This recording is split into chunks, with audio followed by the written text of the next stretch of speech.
नमस्कार, स्वागत आहे तुमचे अजून एका छानशा रेसिपीमध्ये.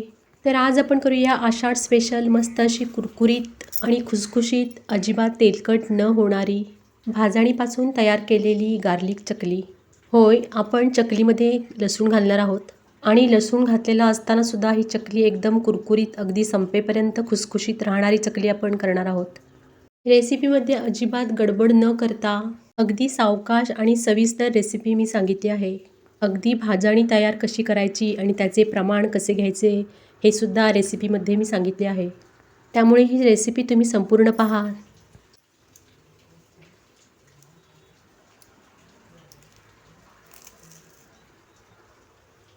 पहा किती खुसखुशीत आणि कुरकुरीत ही चकली झाली आहे. तुम्ही आवाज ऐकलाच असेल. आणि ही चकली आतूनही तेवढीच पोकळ झाली आहेत. तुम्ही व्हिडिओमध्ये पाहू शकता. अशी ही लसूण घालून केलेली खमंग खुसखुशीत चकली मी तुम्हाला दाखवणार आहे. त्यामुळे रेसिपी संपूर्ण पहा. प्रथम इथे आपण चकलीच्या भाजणीचे प्रमाण कसे घ्यायचे ते आपण पाहूया. चकलीची भाजणी मी 1 किलोच्या प्रमाणात दाखवणार आहे. त्यामुळे इथे मी 1 किलो रेशनचे तांदूळ घेतले आहेत. आता 1 किलो तांदळासाठी इतर पदार्थांचे किती प्रमाण लागते ते पाहूया. इथे तांदूळ घेताना मी रेशनचा घेतला आहे, पण तुमच्याकडे जो जुना तांदूळ असेल तो तुम्ही इथे घेऊ शकता. आता पावसाळा सुरू असल्यामुळे मी तांदूळ इथे धुतले नाही आहेत, परंतु स्वच्छ ओल्या फडक्याने पुसून घेतले आहेत. आता 1 किलो तांदळासाठी 300 ग्रॅम चण्याची डाळ, 100 ग्रॅम गहू घेतले आहेत आणि 100 ग्रॅम ज्वारी घेतली आहे. उडदाची डाळ 100 ग्रॅम आणि मुगाची डाळ इथे मी 100 ग्रॅम घेतली आहे. एक छोटी वाटी पोहे घेतले आहेत, जे आपण कांदा पोह्याला वापरतो तेच पोहे घ्यायचे आहेत. छोटी वाटी म्हणजे 2 मूठ भरून पोहे आहेत. एक छोटी वाटी धणे 25 ग्रॅम आणि पाव वाटी जिरे 10 ग्रॅम, मुठभर साबुदाणे, 2 तुकडे दालचिनीचे आणि 2 लवंगा इथे मी घेतले आहेत. आता हे सर्व साहित्य आपल्याला एक एक करून खमंग असे भाजायचे आहेत. डाळी थोड्या स्वच्छ फडक्याने पुसून घ्यायच्या आहेत. आता आपण भाजणी करायला घेऊया. त्यासाठी प्रथम इथे कढईमध्ये गहू घालून बारीक गॅसवरती 3 ते 4 मिनिट भाजून घ्यायचे आहेत. गहू झाल्यानंतर जोंधळे घालायचे आहेत. ते सुद्धा थोडे फुलेपर्यंत भाजायचे आहेत आणि नंतर काढून घ्यायचे आहेत. आता यामध्ये एक एक करून डाळी घालायच्या आहेत. प्रथम मी मुगाची डाळ घातली आहे आणि थोडासा कलर बदलेपर्यंत भाजून घेतली आहे. अशाच प्रकारे उडदाची डाळ आणि हरभऱ्याची डाळसुद्धा मी भाजून घेतली आहे. फक्त व्हिडिओ घेतला नाही, नाहीतर व्हिडिओ फार मोठा होईल. आता यामध्ये धणे घातले आहेत. ते सुद्धा थोडासा कलर बदलेपर्यंत भाजून घेतले आहेत. धणे झाल्यानंतर जिरेसुद्धा भाजून घेतले आहे. जिरे झाल्यानंतर पोहे घातले आहेत आणि पोहेसुद्धा कुरकुरीत होईपर्यंत 1 ते 2 मिनिट भाजून घेतले आहेत. हे सर्व साहित्य खूप असे भाजायचे नाही. खमंग असा सुगंध सुटायला लागल्यावर लगेचच काढून घ्यायचे आहेत. आता यामध्ये साबुदाणे घातले आहेत आणि साबुदाणेसुद्धा थोडेसे फुलायला लागल्यावरती काढून घ्यायचे आहेत. त्यातच मी लवंगा आणि दालचिनीसुद्धा घातली आहे. आता हे सर्व भाजून झाल्यानंतर त्यामध्ये थोडे थोडे करून तांदूळ भाजून घ्यायचे आहेत. रेसिपी अगदी खूप टिप आणि ट्रिकसह शेअर केली आहे, त्यामुळे रेसिपी संपूर्ण पहा. आणि चॅनलवर तुम्ही प्रथमच रेसिपी पाहत असाल तर चॅनलला सबस्क्राईबसुद्धा करा आणि रेसिपी आवडली तर रेसिपीला एक लाईकसुद्धा करा. आता या सर्व डाळी आणि भाजलेले तांदूळ सर्व एकत्र करून पूर्णपणे गार होऊ द्यायचं आहे. गार झाल्यानंतर चक्कीवरून किंवा घरघंटीवरून याचे बारीक असे पीठ दळून आणायचे आहे. हे पहा, पीठ आता इथे दळून आणले आहे आणि या भाजणीचा खमंग असा सुवास सुटला आहे. आता चकली कशी करायची ते पाहू. आता गार्लिक फ्लेवरची चकली आहे, त्यामुळे अर्थातच इथे मी लसूण घेतला आहे. लसूण घेताना इथे मी 25 ते 30 पाकळ्या लसणीच्या घेतल्या आहेत. आता या लसणीच्या पाकळ्या मिक्सरच्या भांड्यामध्ये घालून त्याची बारीक अशी गंधासारखी पेस्ट करायची आहे. हे पहा, इथे आता पेस्ट झाली आहे. चकली इथे मी 1 किलो पिठाची करणार आहे, त्यामुळे मी इथे 25 ते 30 लसणीच्या पाकळ्या घेतल्या आहेत. तुम्ही जर अर्धा किलो किंवा पाव किलोच्या पिठाच्या चकल्या करणार असाल तर लसणीच्या पाकळ्यासुद्धा निम्म्या प्रमाणात घ्या. आता ही लसणीची पेस्ट गाळणीने गाळून घ्यायची आहे. लसणीची पेस्ट ही गाळूनच घ्यायची आहे, त्यामुळे चकल्या अजिबात मऊ पडणार नाहीत. आता हा लसणीचा जो गाळणीमध्ये चोथा दिसत आहे तो अजिबात टाकून द्यायचा नाही. तो आपण आमटीमध्ये किंवा भाजीमध्ये घालू शकतो. अशा लसूणच्या फ्लेवरच्या चकल्या तुम्हीसुद्धा करून पहा. एकदम मस्त कुरकुरीत आणि टेस्टीसुद्धा होतात. ही चकली करण्याची पद्धत थोडी वेगळ्या प्रकारची आहे, त्यामुळे रेसिपी संपूर्ण पहा. आता हे जे लसणीचे पाणी आहे ते थोडा वेळ बाजूला ठेवूया. आता आपण चकलीचे पीठ कसे भिजवायचे ते पाहू. त्यासाठी इथे मी गॅसवर एक स्टीलचे मोठे पातेले ठेवले आहे आणि त्या पातेल्यामध्ये 1 लिटर पाणी घातले आहे. पाणी थोडेसे गरम झाले की त्यामध्ये पाऊण वाटी तेल घालायचे आहे. तेल साधारण 50 ml आहे. 2 टीस्पून मीठ किंवा चवीनुसार मीठ घालायचं आहे. 2 टीस्पून ओवा आणि 4 टीस्पून तीळ घालायचे आहेत. तिळाचे आणि ओव्याचे प्रमाण तुम्ही तुमच्या आवडीनुसार कमी किंवा जास्त करू शकता. आता आपण जे लसणीचे पाणी करून ठेवले होते ते सुद्धा यामध्ये घालायचे आहे आणि पाऊण वाटी काश्मीरी मिरची पावडर आणि घरगुती तिखट असं एकत्र करून घालायचं आहे. चकलीमध्ये हळद घालायची नाही, नाहीतर चकली काळी पडतात. आणि यामध्ये तिखटाचे प्रमाणसुद्धा तुम्ही तुमच्या आवडीनुसार कमी किंवा जास्त करू शकता. आता हे सर्व साहित्य व्यवस्थित असं या पाण्यामध्ये मिक्स करून घ्यायचं आहे आणि एक उकळी येऊ द्यायची आहे. उकळी आल्यानंतर गॅस पूर्णपणे बंद करायचा आहे. नंतर त्यामध्ये 1 किलो भाजणीचे पीठ घालायचं आहे. भाजणी तयार केली तेव्हा 1 किलो तांदूळ आणि इतर साहित्य मिळून अशी 1.5 ते पावणे 2 किलो भाजणी तयार झाली. त्यातीलच मी इथे 1 किलो पीठ वापरले आहे. आता हे सर्व पीठ ह्या पाण्यामध्ये व्यवस्थित असे एकजीव होईपर्यंत मिक्स करून घ्यायचं आहे. आणि हे पीठ व्यवस्थित मिक्स झाल्यानंतर त्यावरती झाकण ठेवून द्यायचं आहे आणि गार होईपर्यंत तसंच ठेवून द्यायचं आहे. असे हे पीठ केणवून घेतल्यामुळे चकली छान अशी खुसखुशीत होतात. चकली करण्याची पद्धत थोडी वेगळी आहे, नक्की करून पहा. आता हे पीठ अर्ध्या तासांनी छान असं गार झालं आहे.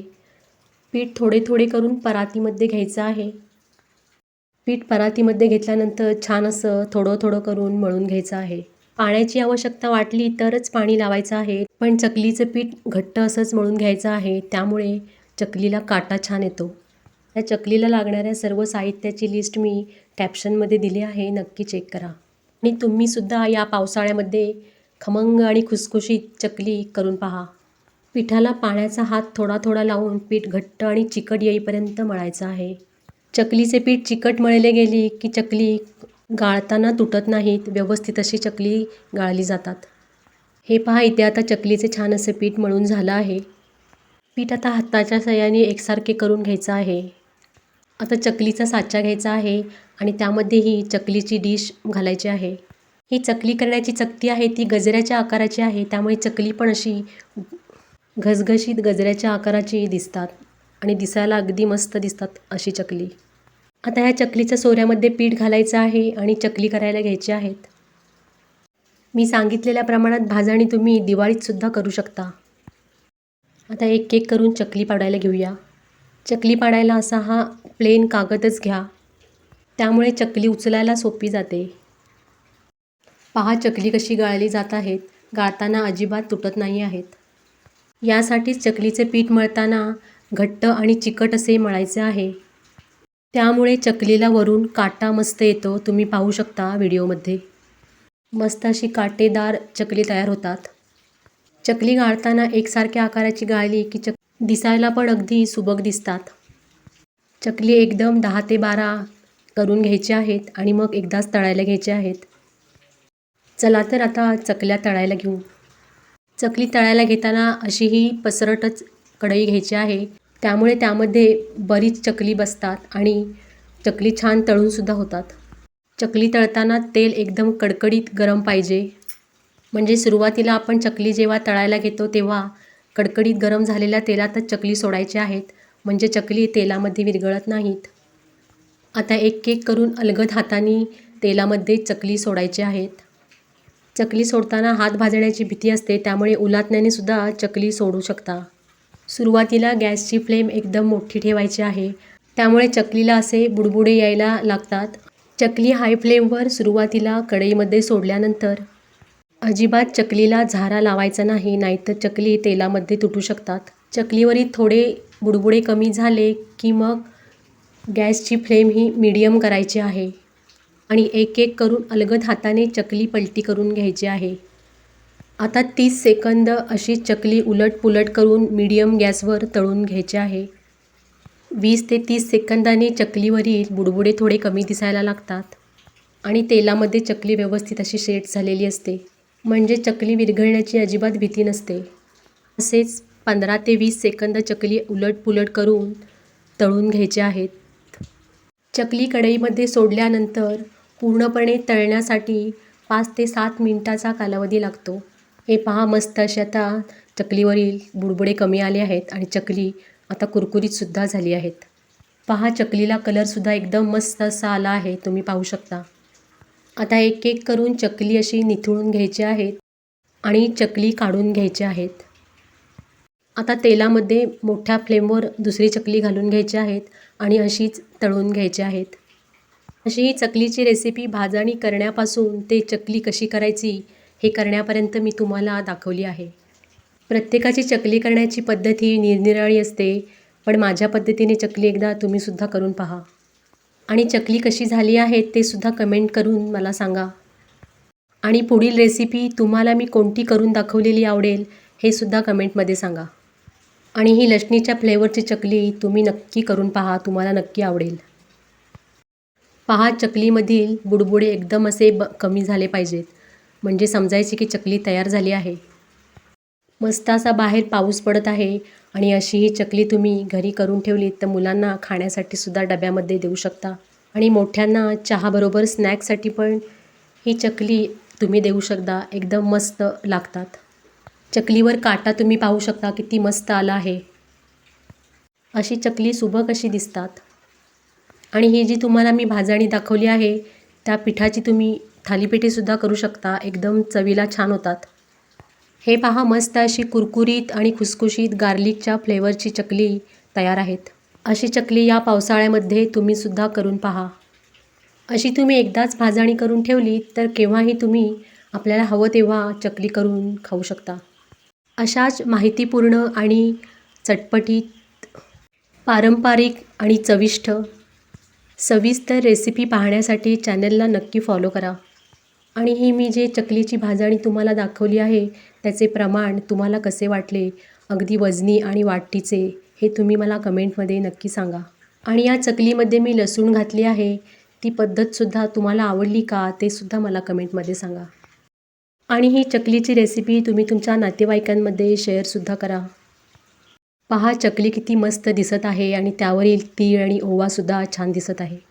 आणि ही चकली अजिबात तेलकट होत नाही, आतून अगदी पोकळ होतात आणि खुसखुशीतसुद्धा होतात.